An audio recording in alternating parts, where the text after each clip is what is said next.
தவிர இருதயத்துல உங்களை இருதயத்துல முழு இருதயத்தோடு விசுவாசிக்காமல் நீங்கள் தண்ணீரில் மூழ்கி எழும்போதில் ஒரு பிரயோஜனமும் இல்லை.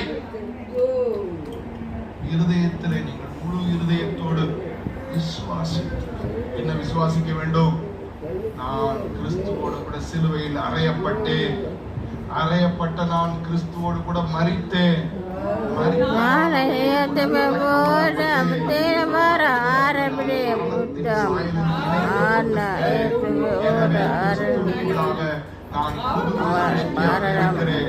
பழையன ஒளிந்து போயின, எல்லாம் என் வாழ்க்கையிலே புதிதாயின. கை தட்டி தேவனை மகிமைப்படுத்துங்கள்.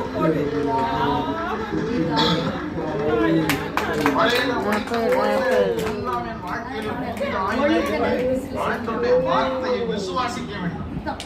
அந்த சத்தியத்தை இது வாக்குத்தத்தம் அல்ல, இது ஒரு அறிவுரை அல்ல. பழையன ஒளிந்து போகும் என்று எழுதவில்லை.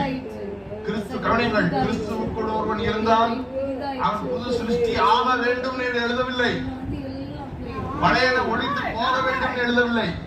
கிறிஸ்துவுக்குள் ஒருவன் இருந்தால் அவன் புது சிருஷ்டியாக ஏற்கனவே இருக்கிறான். பழையன ஒளிந்து போயின, எல்லாம் புதிதாயின, ஏற்கனவே நடந்துட்டு எழுதுறார். கைதட்டி தேவனை மகிமைப்படுத்துங்கள்.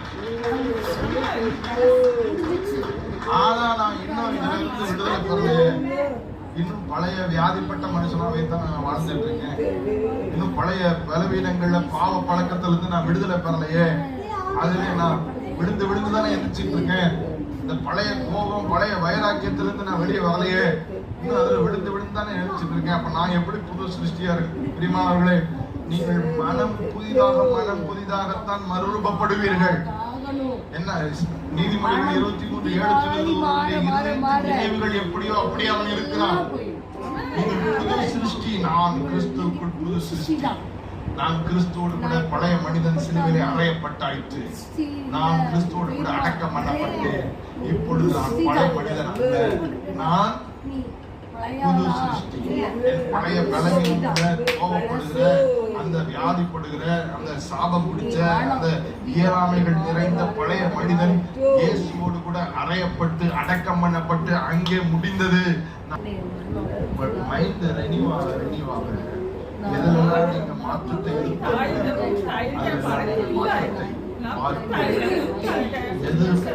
எதிர்பார்க்காமல் நிஜத்திலே பார்க்க ஆரம்பிப்பீர்கள். அவன் சொல்றேன், எதெல்லாம் மாறணும், எதெல்லாம் விடணும், எதெல்லாம் ஜெயிக்கணும் நீங்க நினைக்கிறீங்களோ, நீங்கள் நான் புது சிருஷ்டி விசுவாசிக்க புது சிருஷ்டிக்கான கனிகள் வெளிப்பட ஆரம்பிக்கும். சத்தியத்தில் நீங்கள் நிலைத்திருப்பீர்கள் என்றால் நீங்கள் கனி கொடுப்பீர்கள். அவன் சொல்றேன். அப்ப இந்த இருதய விசுவாசத்தை